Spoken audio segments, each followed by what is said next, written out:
Hey guys, so today I have Dawn with me for Woman of the Month. Thank you for having me. Thank you for being here. So Dawn, can you start by introducing to our friends what do you do and who you are? Well, I am firstly a mom of 4. I'm also a studio owner and I teach a variety of classes, especially yoga, Pilates and aerial. And this keeps me really busy and healthy at the same time. Okay, Yeah. so firstly, right, as a yoga instructor, as how the outside world sees you, I would see you as very healthy, very strong, very disciplined. So how do you think, what's the difference between how people see you and how you think you see yourself? I think, like you said, people see me as someone who's extremely disciplined, and with my children, they're really well behaved, and a lot of people think that I'm a tiger mom, but in actual fact, it's far from that. Because of how my time is split up in so many different areas, looking after the family, my business, and my fitness regime. I really am an opportunist, so I make time.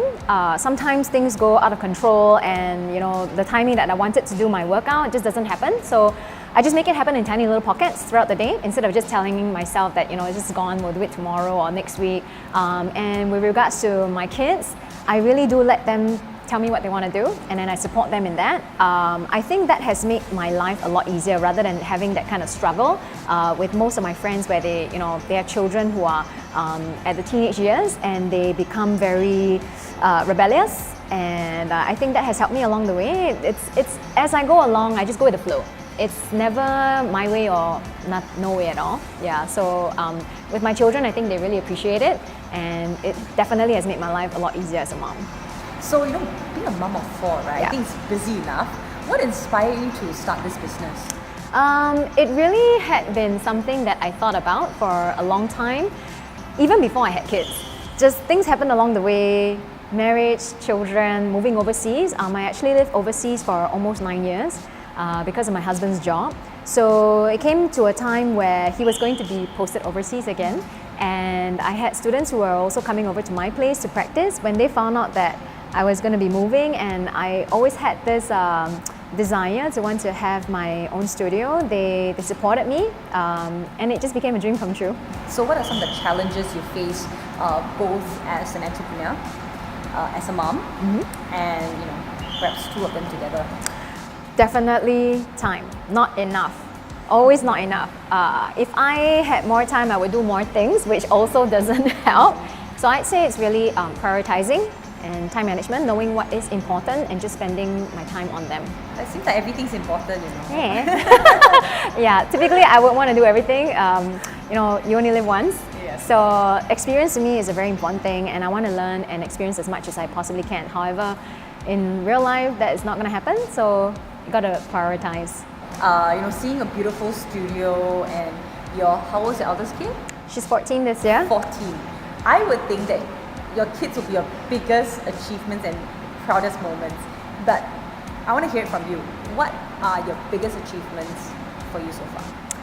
The biggest achievement for me so far, like you said, it really is my children, and I see them as a reflection of myself.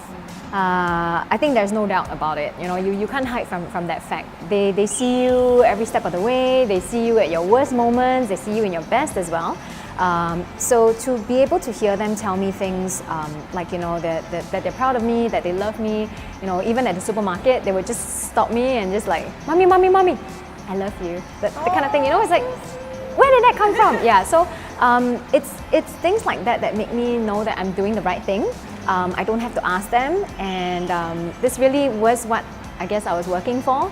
Along the way, having my passion to support me day by day, to help me grow internally as a person as well. I think that's really important, not just because it helps me, put the bread on the table. It's a way for me to feel like I'm doing something worthwhile, but it really is something that inspires my children to see that they can achieve what they set their minds to. And you have to work for it. So I think you would have a very busy schedule, okay? And I want to know how you juggle. So do you have like a daily ritual of how you take care of 4 kids, manage the business, still have a life? Yeah. Okay. Generally, I don't commit to work or any classes on weekends. That really is family time. And this was even more predominant when my husband had to be posted for work overseas for 3 years. So actually, he only recently came back. And for 3 years, I was both a mom and a dad. And that was really important for me to just be able to be there for them, especially on the weekends when they don't have school. And you were still teaching on Yes. weekdays. Yeah. And you were taking care of 4 kids. Yeah. Don't ask me, I also don't know how that happened. But yes, the prioritization and just making sure that I'm taking care of myself was really important, because the moment I fall sick, nothing's going to happen, right? So taking care of yourself is going to help you be able to do your various roles, or for myself, to perform my other roles to my best ability. So going back again to that time management and prioritization, it's always at the front line. Yeah. If that doesn't happen, nothing else is. And do you have a daily ritual, like in the morning, I don't know, you do some yoga, some meditation? Yeah. Well, the first hour in the morning is my me time, because nobody else is awake yet. So I settle down. What time do you get up, since nobody is awake? Sometimes 5, sometimes because I do health coaching as well. So I have one-on-one clients, and they can start as early as 6 or 6:30. So if that happens, I wake up an hour at least before that. Yeah. So a key thing, like you say, is a lot of successful people start the day at 5 o'clock. You know, I heard like Steve Jobs, Yes. Mark Zuckerberg all start the day at 5 o'clock. So that's the key to being successful. Yeah, you have to set aside time for yourself as well. I think that's the most important thing, because when we take care of ourselves, it's not just about exercising or eating well, it's that mental wellness that you have to take care of, especially, I think. Yeah, so that 1 hour to myself every day is really important, and I make sure that I get it. It doesn't happen at night, because everybody's like on my bed. It's infested with children at night as of now. So the morning 1 hour, the first thing in the morning, it's really precious to me. So I think it's really important as well to start your day on a zen note. I realize some days that I started out like I'm really flustered. The whole day is just doesn't seem right. Yeah, it's true. I've had that too. Sometimes, you know, when you know, especially over the weekends when the children are at home and, you know, it's just all about them.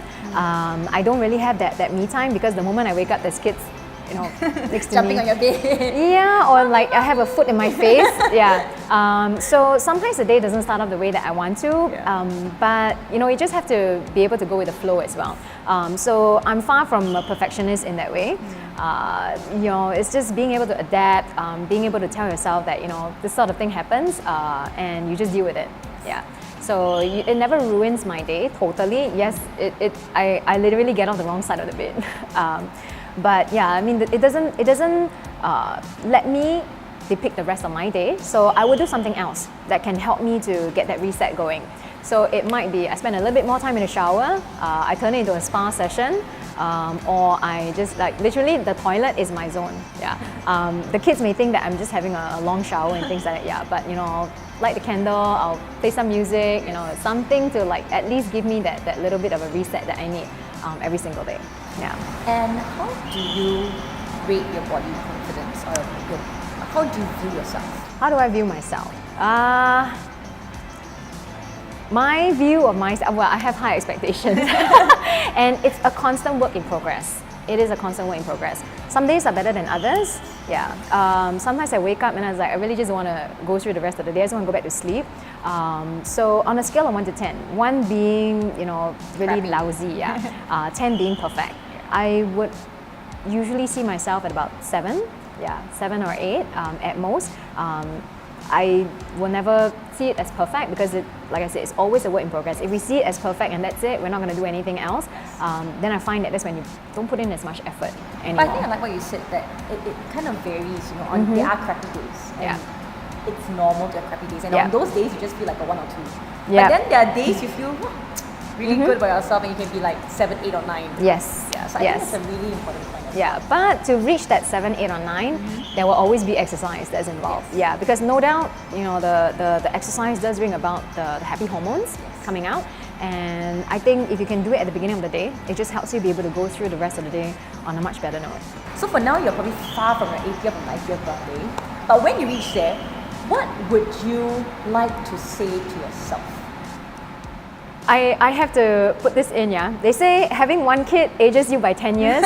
Technically, I'm about there now, 80, 90. Okay, but to be honest, if I were to see myself at 80, 90, what would I tell myself? I do see myself still being very active. Of course, you know, having a sensible routine that's appropriate for an 80, 90-year-old. So that staying active thing is something that I do see myself wanting to work towards. So prevention of any injuries to ensure that will happen, so I get quality of life. But if I were to tell myself something at that age, a younger version of myself at that age, is to just keep looking after yourself and never forget that, you know, it's the people around you who will be your strongest support, and you're not alone. And last but not least, to me, I think the biggest takeaway is that you're a mom of 4, you have this business running, and you are so positive, right? What advice do you have out there for mommypreneurs, for entrepreneurs, for new moms to be? What's your advice? My last sentence, that support structure around you, build it, keep strengthening it, and just never forget that you are not alone. And yeah, appreciate the people around you who matter. Never take people for granted.